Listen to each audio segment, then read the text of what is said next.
New York, 1980s. The city is loud, corrupt, alive, a perfect playground for rising billionaires. Trump is building towers. Epstein is building connections, both operating in the same rare air of Manhattan's elite. High society charity events, Wall Street circles, exclusive clubs where cameras didn't enter and questions weren't asked. Years later, Trump would call Epstein a terrific guy and acknowledge that Epstein liked women on the younger side. Okay, anybody else? Epstein is a terrific guy.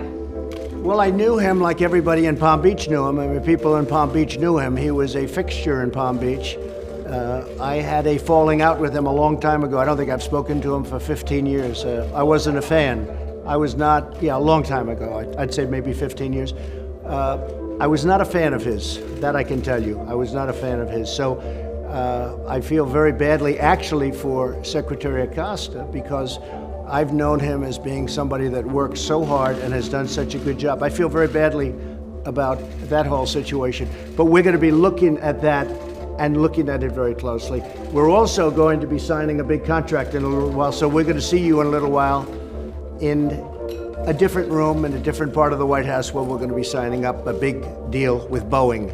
Thank you very much. We'll see you in a couple of minutes. But back then, none of this meant anything. Nobody saw a storm forming. Nobody imagined the future. Two men shaking hands at a party was just another night in New York. But it wasn't the last time their names crossed. Palm Beach, Florida, a paradise for the rich, a playground with no clocks, no limits, and no consequences. Trump owned Mar-a-Lago. Epstein owned a mansion just minutes away. Same beaches, same social circles, same parties, same guest lists. This wasn't a coincidence. Palm Beach's wealth class was small, and Trump and Epstein were both at the center of it. Multiple witnesses later described seeing them together at parties. Photos surfaced, public events linked them, social pages documented them in the same rooms. But still, the world shrugged. Two rich men in the same rich town. Nothing more.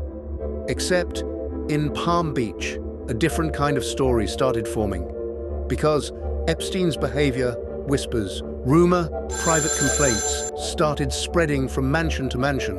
And whether powerful men heard those whispers, ignored them, or didn't believe them is a question the world still struggles with. Then, something changed. Reports claimed that Trump and Epstein had a dispute. Different sources say different things. Some claim it was over real estate. Others say it was about a guest at Mar-a-Lago. You're saying that Jeffrey Epstein poached two of your staffers? Who were they? Were they young? I don't want to say two, or I don't want to say any number. You're talking about many years ago. But yeah, he took people. And because he took people, I said, don't do it anymore. You know, they work for me. And he took, beyond that, he took some others. And once he did that, that was the end of him. And people were taken out of the spa, hired by him. In other words, gone. And other people would come and complain, this guy is taking people from the spa. I didn't know that. And then when I heard about it, I told them, I said, listen, we don't want you taking our people, whether it was spa or not spa. I don't want him taking people. And he was fine. And then not too long after that, he did it again. And I said, out of here. Mr. President, did one of those stolen, persons, that include Virginia Jeffrey? I don't know. I think she worked at the spa. I think so. I think that was one of the people, yeah. He stole her. But one thing is documented.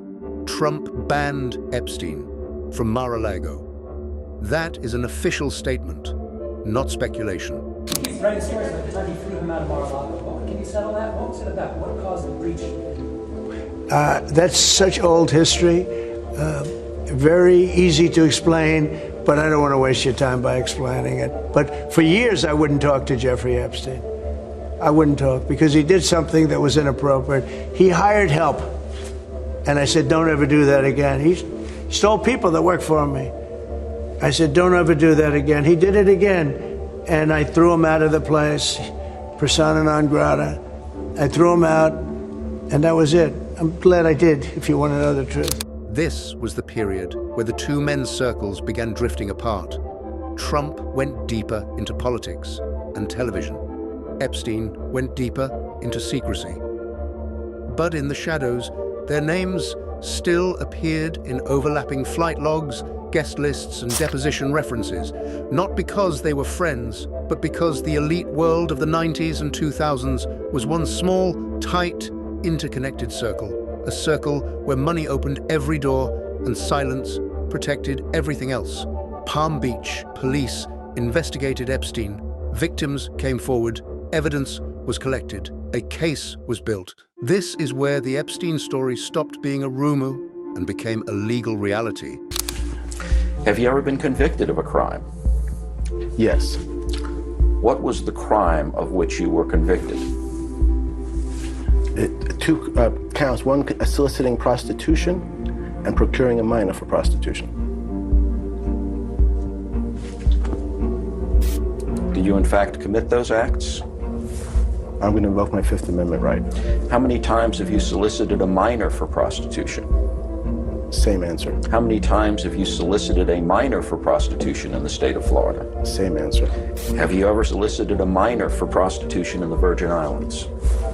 Same answer. Accused of any crime, he was not part of the investigation, but his name appears in old phone books, in guest lists, in old media articles, because he once traveled in the same social world as Epstein. This is where the Trump-Epstein connection became a topic not because of wrongdoing, but because of proximity. Documentaries ran with it, journalists ran with it, politicians used it, even though the legal documents did not accuse Trump of Epstein's crimes.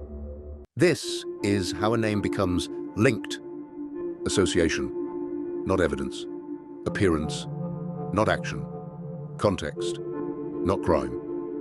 When Trump ran for president, every old photo, every old quote, every old social connection returned like ghosts. The media resurrected images of Trump and Epstein at parties.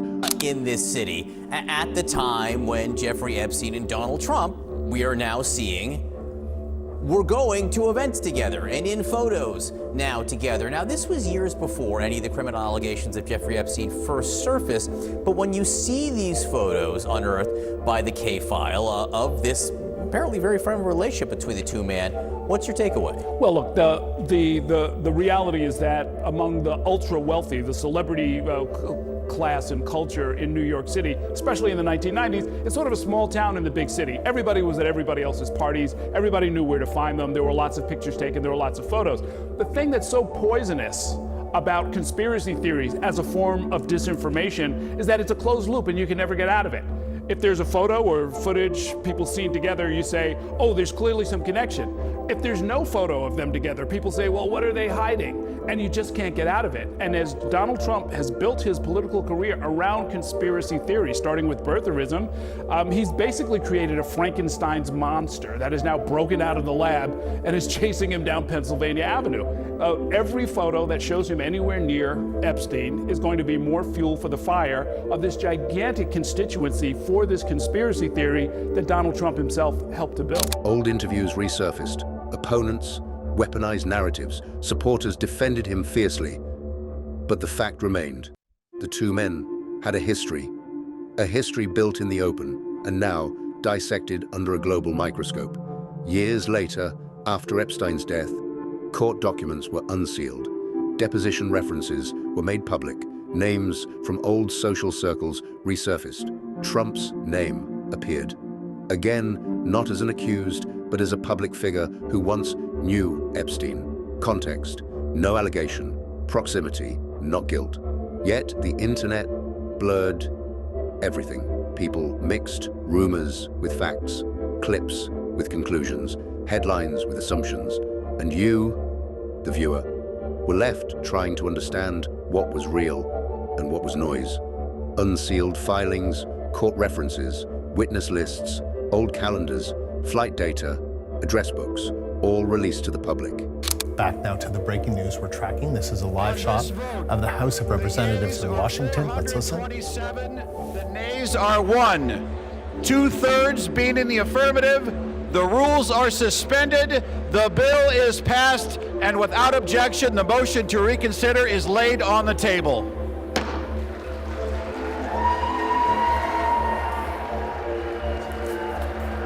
members just finishing up voting on a bill to force the release of files related to the Jeffrey Epstein investigation. It was expected to pass overwhelmingly, and in fact, it did. The CBC's Katie Nicholson joins me live from Washington. So, Katie, it wasn't quite unanimous, but pretty darn close. Take us through what just happened.